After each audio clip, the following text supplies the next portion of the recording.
नमस्कार मित्रों, history research point में आप सभी का स्वागत करता हूं।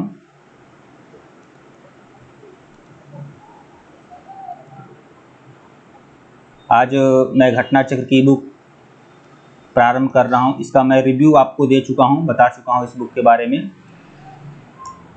मैंने कहा था कि घटना चक्र की यह पूरी बुक मैं कंप्लीट कराऊंगा, जो भिन्न भिन्न प्रतियोगी परीक्षाओं के लिए बहुत ही इंपॉर्टेंट रहेगी। तो हम सिर्फ और सिर्फ टेस्ट सीरीज ही देखेंगे, टेस्ट सीरीज के माध्यम से ही मैं पूरा कंप्लीट कराऊंगा इसको। तो जो पहला चैप्टर है घटना चक्र का पहला चैप्टर है वह है पाषाण काल। पाषाण काल चैप्टर है पाषाण काल। ठीक है, पाषाण काल का मतलब पूरा पाषाण काल, मध्य पाषाण काल और नव पाषाण काल। ये पाषाण काल को डिवाइड किया गया है, पूरा पाषाण काल में, मध्य पाषाण काल में और नव पाषाण काल में। ठीक है, तो यह पूरा चैप्टर मैं आज कंप्लीट कराऊंगा, पाषाण काल, जो घटना चक्र की बुक से है। आप लोग टेलीग्राम बिल्कुल ज्वाइन कर लीजिएगा, लिंक डिस्क्रिप्शन में दिया गया है। और एनसीईआरटी मैं पूरी तरह से कंप्लीट कराया हूँ। एनसीईआरटी जाकर देखिएगा, कक्षा 6 से लेकर 12 तक की हिस्ट्री पूरी तरह से कंप्लीट कराई गई है। अभी कक्षा 6 ही कंप्लीट करा रहा हूँ, उसके बाद 6, 7, 8, 9, 10, 11, 12 ऐसे कंप्लीट कराऊंगा, घबराइएगा मत।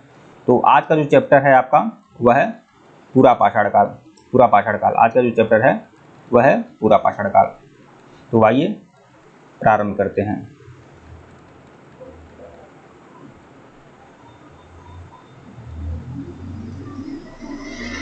प्रश्न संख्या 1 है,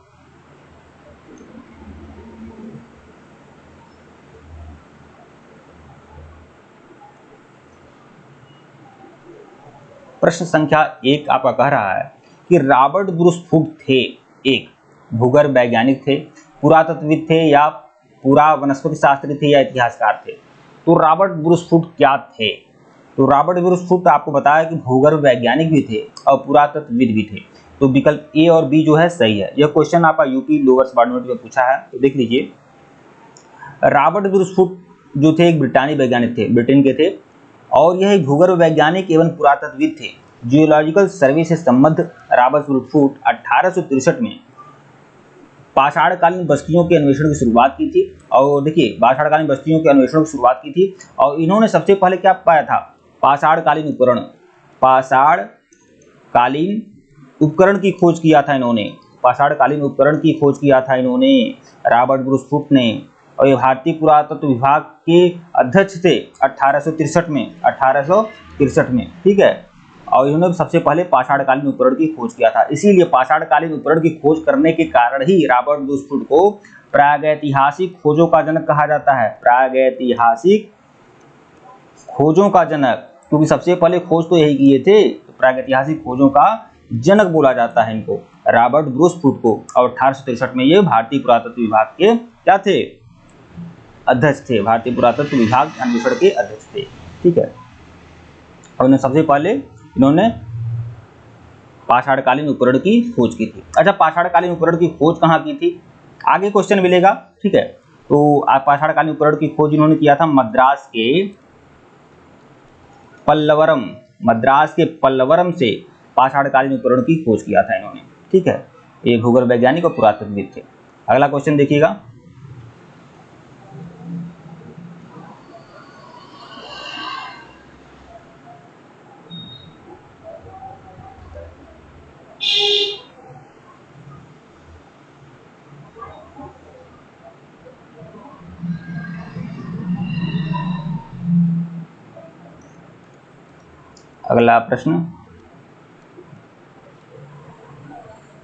अगला प्रश्न है प्रश्न संख्या 2 देखिएगा।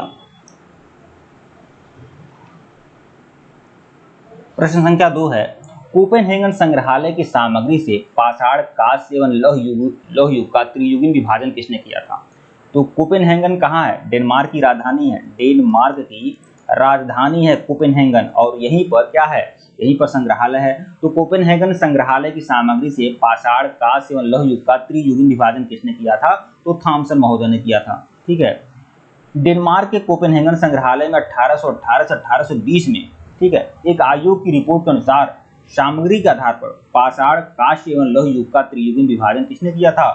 Christian Jurgensen Thomsen. नहीं ज़्यादा पूरा नाम याद है तो थॉमसन नाम याद कर लीजिए, कोई दिक्कत नहीं है, ठीक है। तो इन्होंने थॉमसन ने 1836 में संग्रहालय की वस्तुओं का विवरण प्रकाशित किया था। कब? 1836 में। डेट इंपॉर्टेंट नहीं है लेकिन ध्यान में रखिएगा, कोई दिक्कत नहीं है, 1836 में, ठीक है।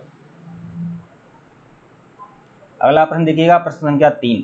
उत्खनित प्रमाणों के अनुसार पशुपालन का प्रारंभ हुआ था। देखिए पशुपालन का जो प्रारंभ हुआ था मध्य पाषाण काल में हुआ था।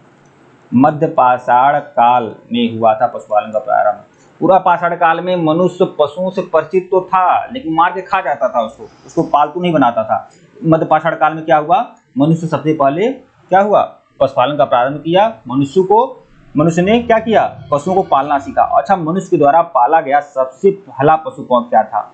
सबसे पहला पशु जिसे मनुष्य ने पाला वह कुत्ता था, ठीक है। तो मध्य पाषाण काल में पशुपालन का प्रारंभ हुआ। मध्य पाषाण काल के अंतिम चरण में पशुपालन के साक्ष्य प्राप्त होने लगते हैं। ऐसे पशुपालन के साक्ष्य अच्छा कहाँ से मिला है? भारत में आदमगढ़ से मिला है पशुपालन का साक्ष्य और बागोर से मिला है। ये जो आदमगढ़ और बागोर हैं ये दोनों मध्य पाषाण काल के क्षेत्र हैं। आदमगढ़ और बागोर और आदमगढ़। आदमगढ़ कहाँ है? मध्य प्रदेश के होशंगाबाद जिले में है। बागोर कहाँ है? राजस्थान के भीलवाड़ा में, ठीक है। बी से बागोर, बी से भीलवाड़ा, दोनों बी से हैं, ठीक है, ऐसे ध्यान रखिएगा। और ये दोनों बागोर या आदमगढ़ क्या हैं? मध्य पाषाण काल के स्थल हैं जहाँ से पशुपालन के साक्ष्य मिलते हैं। प्रश्न संख्या 4 देखिएगा, मध्य पाषाणी प्रसंग में पशुपालन के प्रमाण जहाँ मिले हैं वह स्थान है। कहाँ से पशुपालन के साक्ष्य मिले हैं? तो मैंने बताया ना, आदमगढ़ से मिला है। आदमगढ़ कहाँ है? आदमगढ़ आपका होशंगाबाद में है, मध्य प्रदेश के होशंगाबाद में। प्रश्न 5 देखिएगा, निम्नलिखित में से किस स्थल से हड्डी के उपकरण प्राप्त हुए हैं? अरे भैया, हड्डी के उपकरण कहाँ से मिले हैं? तो हड्डी के उपकरण महदहा से मिले हैं। महदहा कहाँ है? महदहा प्रतापगढ़ में है। प्रतापगढ़ में है, उत्तर प्रदेश के प्रतापगढ़ में महदहा है। महदहा क्षेत्र है जहाँ से हड्डियों के आभूषण मिले हैं। हड्डी के आभूषण और हड्डी के उपकरण मिले हैं। जो हिरन होता है, हिरन को क्या बोलते हैं? मृग बोलते हैं। तो मृग का जो सिंग होता है उससे आभूषण बनाए गए हैं, उससे हथियार बनाए गए हैं, औजार बनाए गए हैं, ठीक है, महदहा से, ठीक है। फिर आपका कुछ हड्डी के आभूषण या औजार सराय नहार राय से भी मिले हैं। यह जो महदहा है और सराय नहार राय है, ये दोनों जो जगह हैं ये कहाँ हैं? ये दोनों जो क्षेत्र हैं ये दोनों क्षेत्र प्रतापगढ़ में हैं, ठीक है, सराय नहार राय और महदहा, और दोनों हड्डियों के उपकरण प्राप्त हुए हैं। तो देखिए, मध्य पाषाणकालीन स्थल महदहा उत्तर प्रदेश के प्रतापगढ़ जिले में स्थित है। से बड़ी मात्रा में हड्डी एवं सिंग से निर्मित उपकरण प्राप्त हुए हैं। किसके सिंग हैं? हिरन के सिंग के उपकरण प्राप्त हुए हैं। जी.आर. शर्मा, देखिए जी.आर. शर्मा महत्वपूर्ण अन्वेषक थे। जी.आर. शर्मा खुदाई करता थे, पुरातत्वविद थे, जिन्होंने महदहा का खुदाई किया था, अन्वेषण किया था। तो जी.आर. शर्मा ने 3 क्षेत्रों का उल्लेख किया है। देखिए जी.आर. शर्मा जो थे महदहा के क्या थे? उत्खनन करता थे महदहा क्षेत्र के। तो इन्होंने महदहा क्षेत्र को 3 क्षेत्रों का उल्लेख किया। महदहा में 3 क्षेत्र है, मतलब जी.आर. शर्मा के अनुसार। एक क्षेत्र है झील क्षेत्र है, फिर एक क्षेत्र है बूचड़खाना, और दूसरा क्षेत्र जो है संकुल क्षेत्र या कब्रिस्तान। तो एक झील क्षेत्र है, एक बूचड़खाना है, एक संकुल क्षेत्र या कब्रिस्तान है। 3 भागों में बांटा है। किसने? जी.आर. शर्मा ने महदहा को 3 भागों में बांटा है, झील क्षेत्र, बूचड़खाना और संकुल क्षेत्र। तो बूचड़खाना में क्या होता है भैया? बूचड़खाना में ही हड्डी उड्डी मिलते हैं ना, तो बूचड़खाना से ही यह आभूषण, यह जो उपकरण मिले हैं, हड्डी व सिंग से निर्मित उपकरण कहाँ से मिले हैं? बूचड़खाना वाले क्षेत्र से ही मिले हैं, ठीक है। और थोड़ा बहुत अल्प मात्रा में सराय नहार राय से भी मिला है हड्डियों का उपकरण। प्रश्न 6 देखिएगा, हड्डी से निर्मित आभूषण भारत में मध्य पाषाण काल के संदर्भ में प्राप्त हुए हैं। तभी बताया हूं ना, एक सराय नहार राय से मिला है और फिर महदहा से मिला है। महदहा से हड्डियों के आभूषण मिले हैं, हड्डियों के उपकरण मिले हैं, ठीक है, हड्डियों के भी उपकरण मिले हैं, और साथ ही मृग के सिंग का उपकरण भी मिला है। मृग के सिंग का उपकरण मिला है, मृग के सिंग का श्रृंगार प्रसाधन मिला है, ठीक है। तो ए और बी दोनों सही है। प्रश्न 7 देखिएगा, एक ही कब्र से 3 मानव कंकाल कहाँ निकले हैं? भैया, एक ही कब्र से 3 मानव कंकाल कहाँ से मिले हैं? दमदमा से, ठीक है। दमदमा में देखिए, दमदमा में बहुत सारे सावधान हैं, बहुत सारे कब्र बने हुए हैं, जहाँ से एक कब्र है जहाँ से 3 नर कंकाल मिले हैं। 3 नर कंकाल मिले हैं एक कब्र से। अच्छा, 5 ऐसे कब्र हैं, 5 ऐसे कब्र हैं जहां जोड़े में दफनाया गया है स्त्री पुरुष को, ठीक है। मतलब युग्म सावधान के साक्ष्य मिले हैं। युग्म सावधान मतलब 5 ऐसे कब्र हैं जिसमें स्त्री पुरुष को साथ में दफनाया गया है, और एक ऐसा कब्र है जिसमें 3 नर कंकाल एक ही साथ दफनाए गए हैं। तो एक 3 मानव कंकाल कहाँ से मिला है? दमदमा से। यह दमदमा जो है यह भी आपका प्रतापगढ़ में है। तो प्रतापगढ़ में कुल तीन क्षेत्र है पुरातात्विक। एक है आपका सराय, नाहर राय, फिर आपका और क्या है? महदहा भी है, ठीक है। फिर आपका दमदमा भी है, दमदमा। ये तीनों क्षेत्र कहाँ के हैं? ये तीनों क्षेत्र जो हैं यह प्रतापगढ़ में ही है, ठीक है। अगला देखिएगा इसका व्याख्या मैं दिखा देता हूँ, तो ठीक है। तो देखिए, मध्य गंगा घाटी के प्रतापगढ़ जिले में स्थित सराय, नाहर राय, महदहा और दमदमा का उत्खनन हुआ है। दमदमा में लगातार 5 वर्षों तक किए गए उत्खनन के फलस्वरूप 41 मानव सावधान प्राप्त हुए हैं। 41 मानव सावधान प्राप्त हुए हैं, मतलब 41 कब्र प्राप्त हुए हैं, ऐसे समझिए। जहां 100 को दफनाने की जगह को ही सावधान बोला जाता है, तो ऐसे कितने सावधान प्राप्त हुए हैं? 41 सावधान प्राप्त हुए हैं। इन सावधानों में से 5 सावधान, मतलब 41 में से 5 ऐसे सावधान हैं जो युग्म सावधान हैं, और एक सावधान में 3 मानव कंकाल एक साथ दफनाए गए हैं। शेष सावधान जितने बाकी जो इतने सावधान हैं उसमें एक एक कंकाल मिला है, और 5 ऐसे सावधान हैं जिसमें युग्म के साथ, जोड़े के साथ मिले हैं, और एक ऐसा कब्र है जिसमें 3 कंकाल एक ही साथ मिले हैं, ठीक है। बस यही है। तो कुल कितने हैं ऐसे करके, बस यह ध्यान रखिएगा, 3 नरकंकाल एक जगह मिला है और 5 युग्म सावधान मिले हैं। ये तो बहुत इंपॉर्टेंट है ना, ठीक है। अगला देखिएगा, प्रश्न संख्या 8 देखिएगा।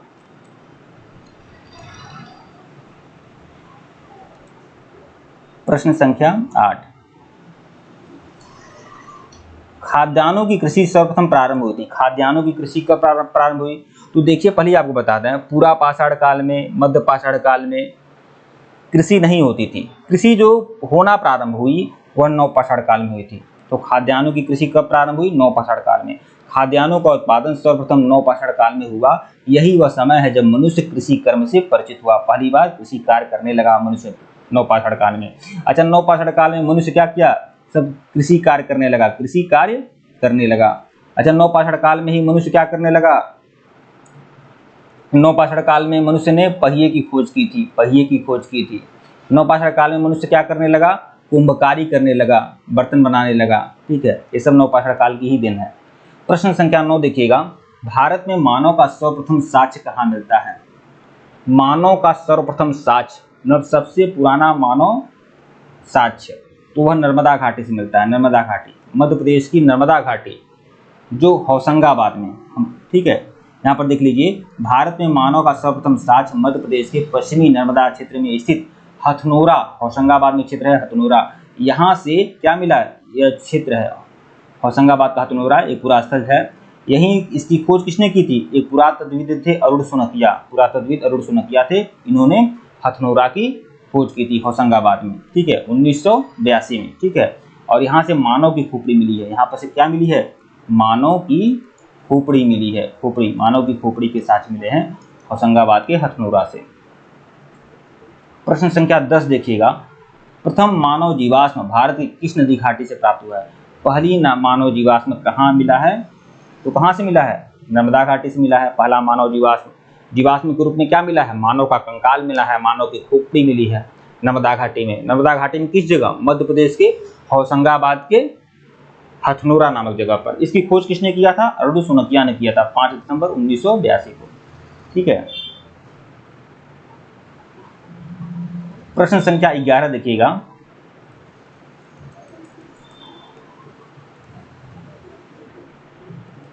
प्रश्न संख्या 11,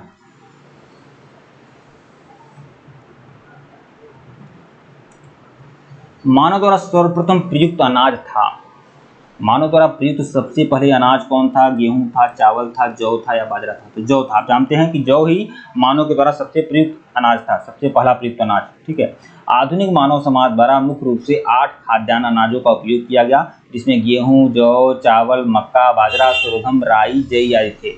अनाज के पौधे विभिन्न क्षेत्रों में जंगली घास के रूप में विद्यमान थे। अच्छा, शुरुआत में जो अनाज हुआ शुरुआत में चावल, गेहूं, ज्वार, बाजरा, मक्का, मकई, सरसों जो भी हुआ, वह घास के रूप में था भाई, जंगली घास के रूप में था। मनुष्य ने खेती थोड़ी करना शुरू किया था, मनुष्य जंगली घास के रूप में इसे प्राप्त किया था।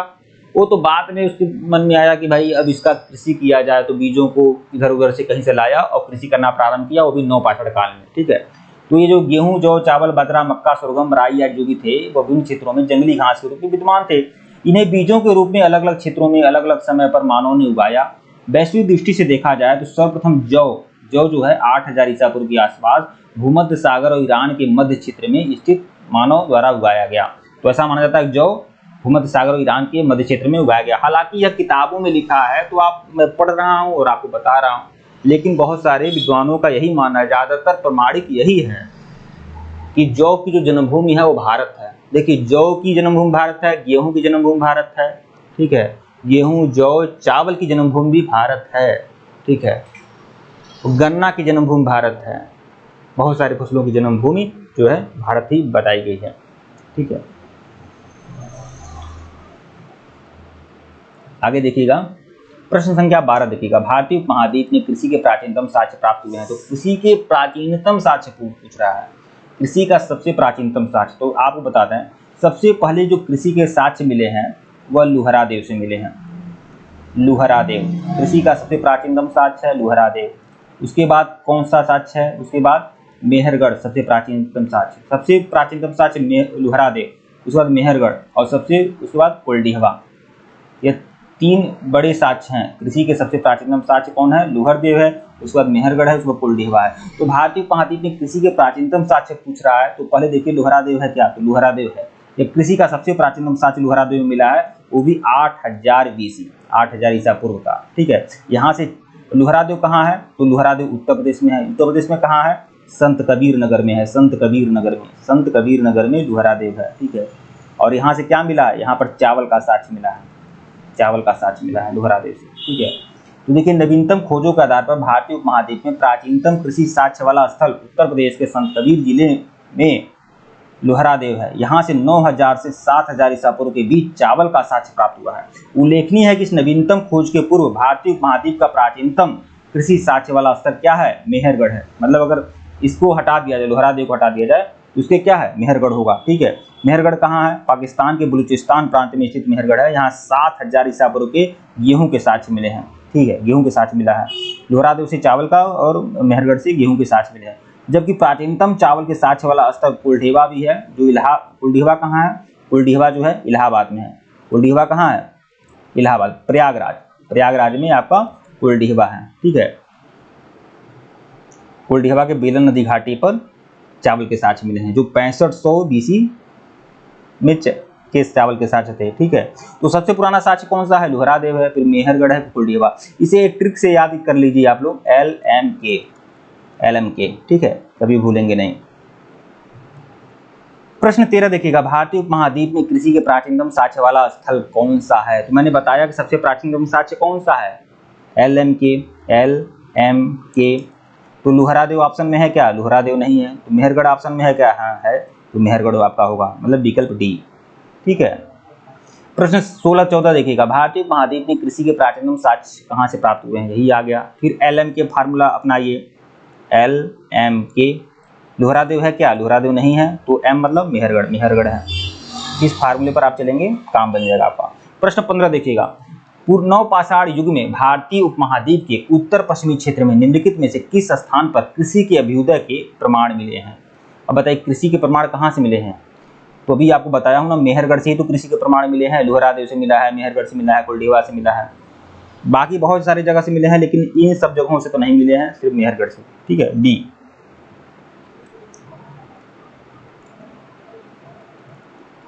प्रश्न 16 देखिएगा,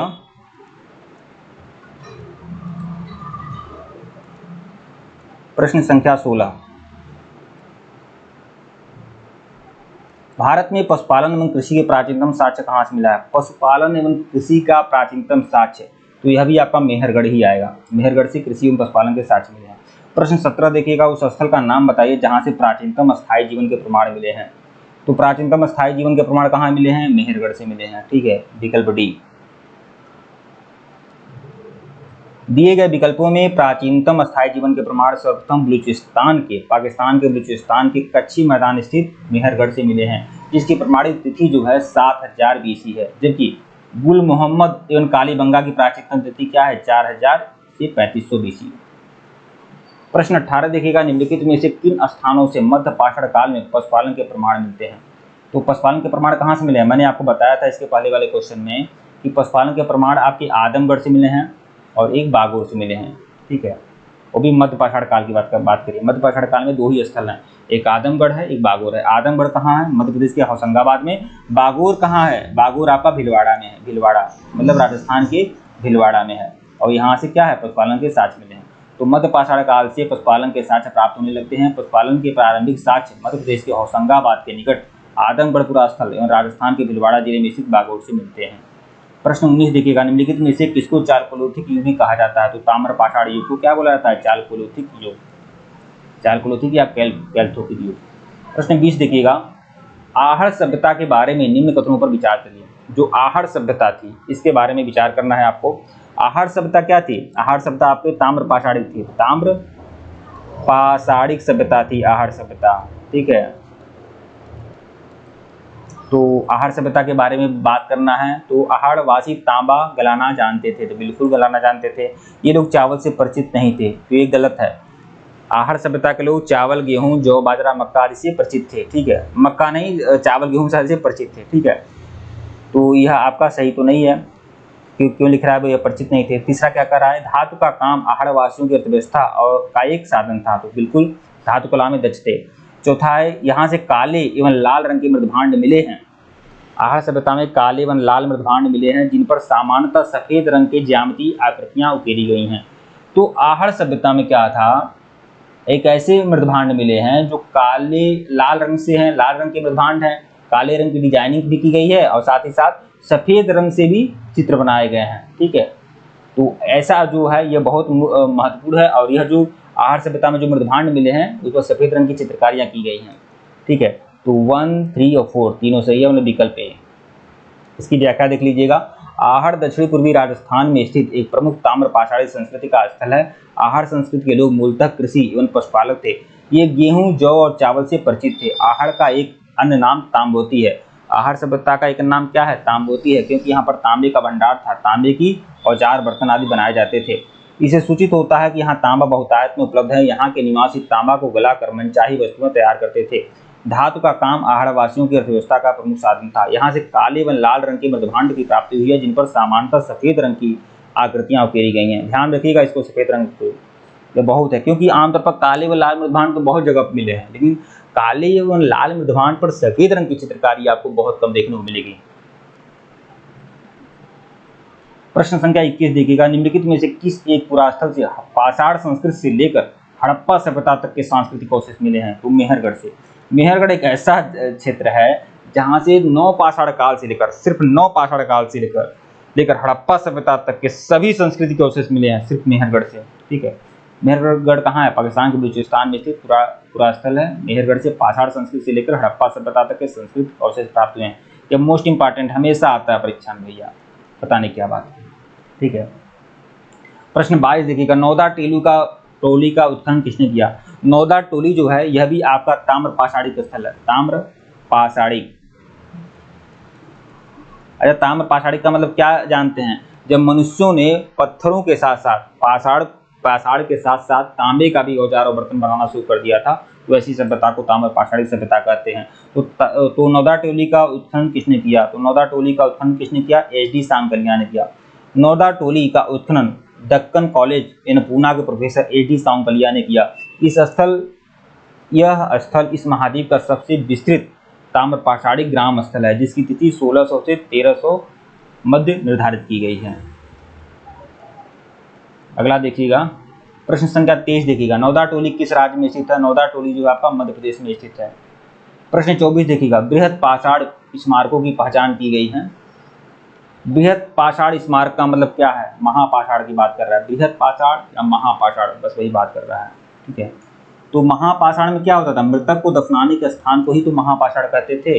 विकल्प बी जो है आपका सही है। तो देखिए, नवपाषाण युगीन दक्षिण भारत में शवों को विभिन्न प्रकार की समाधियों में दफनाने की परंपरा विद्यमान थी। ठीक है, इन समाधियों को विशाल पाषाण खंडों से निर्मित है तथा बृहद पाषाण या मेगोलिथ, महापाषाण की जो पद्धतियाँ थी उसे क्या बोला जाता था, मेगोलिथ बोला जाता है, मेगोलिथ। ठीक है, बृहद पाषाण का ये या मेगोलिथ का ये या फिर महापाषाण का ये, यह शव आधान की प्रक्रिया थी, शव को दफनाए जाने की प्रक्रिया थी। ठीक है, ये देख लीजिए, इनके विभिन्न प्रकार हैं, जैसे शवदान की प्रक्रिया की शिष्ट समाधि, पिट सर्किल, कैन सर्किल, डोलमेना, अम्ब्रेला सर्किल, आगे बताऊंगा इसके बारे में आपको। देखिए, महापाषाण जो मनुष्यों को दफनाने की जो प्रक्रिया थी, मनुष्यों को दफना दिया जाता था। जैसे मान लीजिए ये कब्र है, कब्र में मनुष्य लेट गया। ठीक है, उसके बाद क्या होता था, इसको ढक दिया जाता था, बड़े बड़े पत्थरों से ढक दिया जाता था, ऐसे ढक दिया जाता था। ठीक है, इसको ही महापाषाण कहा गया। ठीक है, तो क्या था, पत्थरों को दफनाने के लिए किया जाता था। महापाषाण का ये या फिर मेगोलिथ का ये या बृहद पाषाण का ये, बात यही थी। ठीक है, और यह जो प्रक्रिया है महापाषाण वाली जो दफनाए जाने की जो प्रक्रिया है, यह दक्षिण भारत में ज़्यादा प्रचलित थी। दक्षिण भारत में यह प्रक्रिया ज़्यादा प्रचलित थी।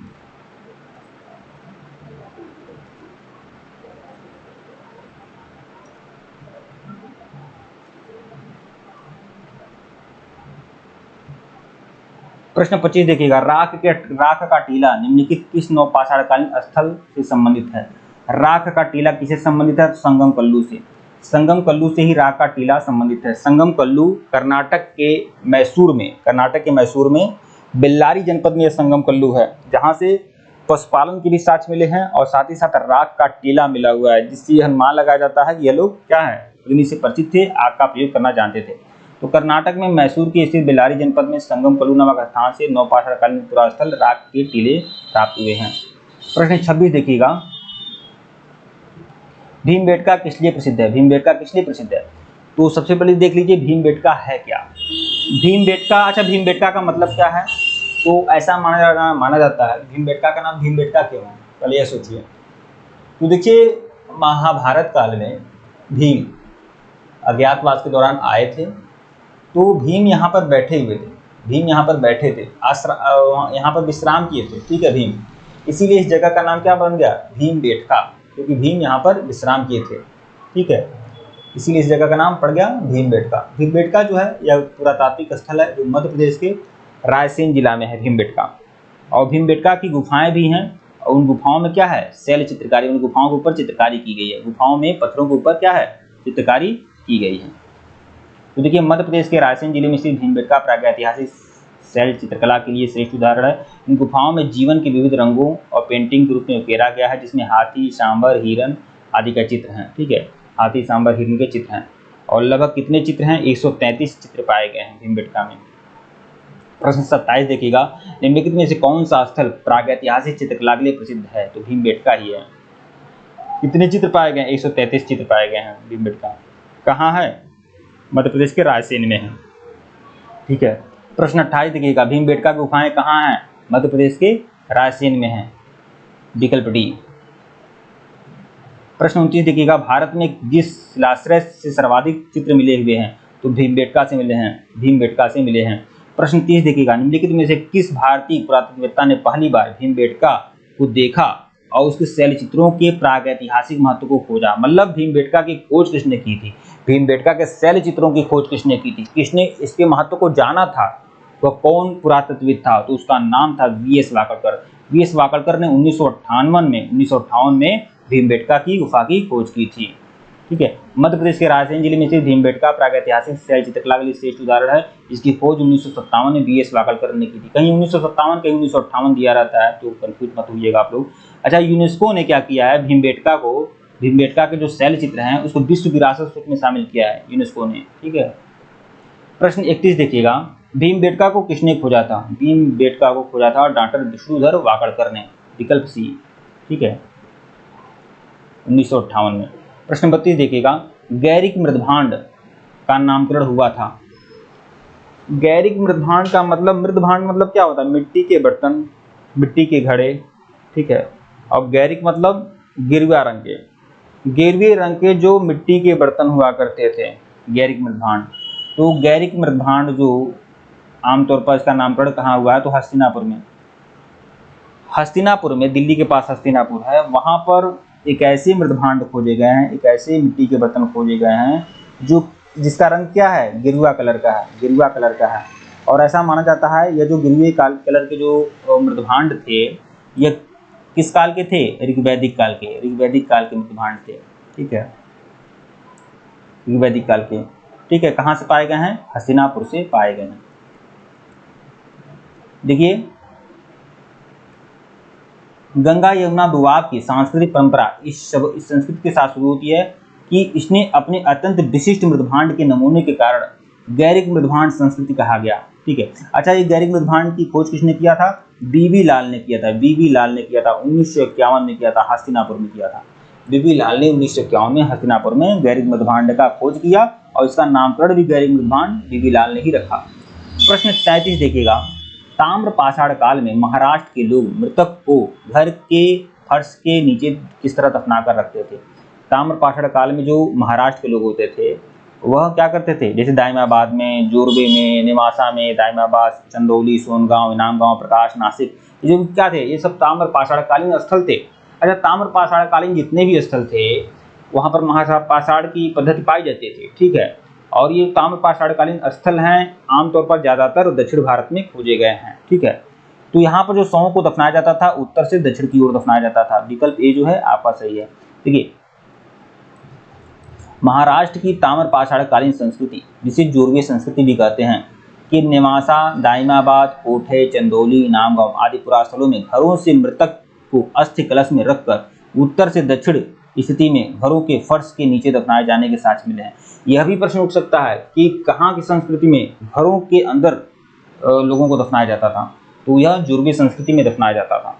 ठीक है, और कैसे दफनाया जाता था, उत्तर से दक्षिण की तरफ। कब्र में क्या मिला है, मिट्टी की हड्डियां मिली हैं, तांबे की कुछ वस्तुएं भी मिली हैं। ठीक है, प्रश्न 34 देखिएगा, निम्नलिखित में से किस स्थल से मानव कंकाल के साथ कुत्ते का भी साक्ष्य मिला है, कुत्ते के कंकाल का साक्ष्य मिला है, कहाँ से, बुर्जहोम से। बुर्जहोम क्या है, नवपाषाणकालीन स्थल है जो कश्मीर में है। तो जम्मू एवं कश्मीर में श्रीनगर के निकट उत्तर पश्चिम में स्थित बुर्जहोम से नवपाषाणकालीन अवस्था में मानव कंकाल के साथ कुत्ते के कंकाल का भी सावधान प्राप्त हुआ है। अच्छा, बुर्जहोम से क्या है, गर्तावास के भी साक्ष्य मिले हैं, मतलब गड्ढों के नीचे घर बनाए जाने के भी साक्ष्य मिले हैं बुर्जहोम से। बुर्जहोम से मछली पकड़ने का साक्ष्य मिला है कि मनुष्य क्या करता था, मछली पकड़ता था, मछली का शिकार करता था, मछली को पकड़ता था। ठीक है, बुर्जहोम से। प्रश्न 35 देखिएगा, निम्नलिखित में से किस स्थान पर मानव के साथ कुत्ते को दफनाए जाने का साक्ष्य मिला है, बुर्जहोम से। प्रश्न 36, गर्तावास के साक्ष्य कहाँ से मिले हैं, बुर्जहोम से।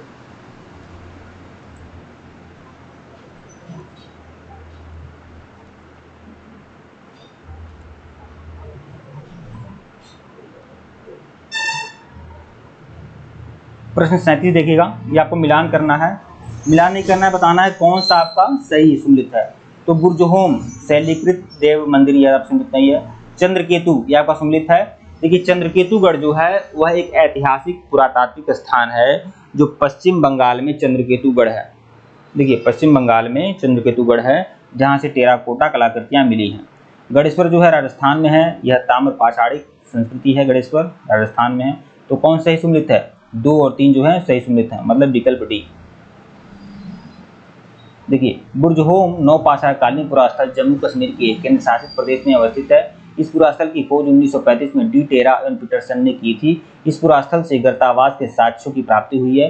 चंद्रकेतुगढ़ पश्चिम बंगाल प्रांत में स्थित एक पुरातात्विक स्थल है जो विद्याधरी नदी के तट पर अवस्थित है। चंद्रकेतुगढ़ कहाँ है, पश्चिम बंगाल में विद्याधरी नदी के तट पर स्थित है। इस नदी के तट पर, विद्याधरी नदी के तट पर स्थित है। ऐतिहासिक यहाँ क्या है, टेराकोटा कलाकृतियां मिली हैं। ठीक है, तत्कालीन शिल्पकला की एक असामान्य विशेषता प्रदर्शित करता है। गणेश्वर राजस्थान प्रांत में अवस्थित, अभी गणेश्वर क्या है, राजस्थान प्रांत में स्थित एक क्या है, ताम्र पाषाणिक स्थल है। ठीक है, इस पुरास्थल की खोज किसने की थी, तो रतन चंद्र अग्रवाल ने किया था। ठीक है, बस इतना ध्यान रखिएगा आप लोग। प्रश्न 38 देखिएगा, विंध्य क्षेत्र के किस शिलाश्रय से सर्वाधिक मानव कंकाल मिले हैं। सर्वाधिक मानव कंकाल किससे मिले हैं, तो लेखैया शिलाश्रय से, विकल्प डी। लेखैया शिलाश्रय कहाँ है, उत्तर प्रदेश के प्रयागराज में लेखैया शिलाश्रय है जहाँ पर सर्वाधिक मानव कंकाल मिले हैं। कितने मानव कंकाल मिले हैं, 17 मानव कंकाल मिले हैं। ठीक है, तो विंध्य क्षेत्र के लेखैया शिलाश्रय से एक शिलाश्रय संख्या 1 से मध्य पाषाणी लघु पाषाण उपकरणों के अतिरिक्त 17 मानव कंकाल मिले हैं, जिनमें से कुछ सुरक्षित हालात में हैं, अधिकांश क्षत विक्षत अवस्था में हैं। बस इतना ध्यान रखिए, यहाँ से 17 मानव कंकाल के साक्ष्य मिले हैं, 17 मानव कंकाल मिले हैं और कुल 27, वैसे तो कुछ क्षत विक्षत हैं तो 27 मानव कंकाल मिले हैं। 17 मानव कंकाल से ज़्यादा प्रश्न आता है, 17 मानव कंकाल मिले हैं। ठीक है, प्रश्न 39 देखिएगा, कथन और कारण है। तो कथन क्या है? विंध्य क्षेत्र के पाषाण युगीन लोगों ने नूतन भूतल काल के अंत में गंगा घाटी में प्रवचन किया। विंध्य क्षेत्र के पाषाण युगीन लोगों ने नूतन भूतल काल के गंगा घाटी में प्रवचन किया। मतलब कभी को लोग विंध्य क्षेत्र में रहा करते थे, लेकिन समय के साथ बदलाव करते हुए वह गंगा घाटी में आए। तो ऐसा क्यों किए लोग? ठीक है, कारण क्या था? जलवायु परिवर्तन के कारण इस काल में शुष्कता का चरण था। तो कथन और कारण दोनों से ही है, कथन कारण की पूरी व्याख्या करता है। तो जी.आर. शर्मा ने नाहर राय जो प्रतापगढ़ में है, खुदाई के दौरान यह अवधारणा दी कि नूतन भूतल काल के अंत में सूखे के कारण विंध्य क्षेत्र में भोजन की कमी के कारण लोगों ने गंगा घाटी में प्रवास किया। प्रश्न 40 देखिएगा, भारतीय पुरातत्व सर्वेक्षण निम्नलिखित विभागों मंत्रालयों में से किसका संलग्न कार्यालय है? तो संस्कृति मंत्रालय के तहत है भारतीय पुरातत्व विभाग। प्रश्न 41 देखिएगा, भारतीय पुरातत्व विभाग के जनक कौन थे? Alexander Cunningham. भारतीय पुरातत्व विभाग अलग है, मैं विभाग कह रहा हूँ, क्षमा करिएगा। भारतीय पुरातत्व के जनक कौन थे? तो अलेक्जेंडर कनिंघम थे। ठीक है, और 1861 में भारतीय पुरातत्व सर्वेक्षण विभाग बनता है। 1861 में इसी के जनक माने जाते हैं अलेक्जेंडर कनिंघम, और अध्यक्ष भी थे। उसके बाद 1863 में कौन अध्यक्ष हो जाता है? ये आपके रॉबर्ट ब्रूस फुट हो जाते हैं। तो देखिए, अलेक्जेंडर कनिंघम एक ब्रिटिश सेनाधिकारी के रूप में बंगाल इंजीनियर्स के साथ काम करने के लिए तैनात किया गया था। इन्हें ही भारतीय पुरातत्व का जनक कहा जाता है। प्रश्न 42 देखिएगा, राष्ट्रीय मानव संग्रहालय कहाँ है? राष्ट्रीय मानव संग्रहालय जो है भोपाल में है। राष्ट्रीय मानव संग्रहालय कहाँ है? भोपाल में है। राष्ट्रीय मानव संग्रहालय जिसका नाम बदलकर अब इंदिरा गांधी राष्ट्रीय मानव संग्रहालय कर दिया गया है, कहाँ है? मध्य प्रदेश के भोपाल में है।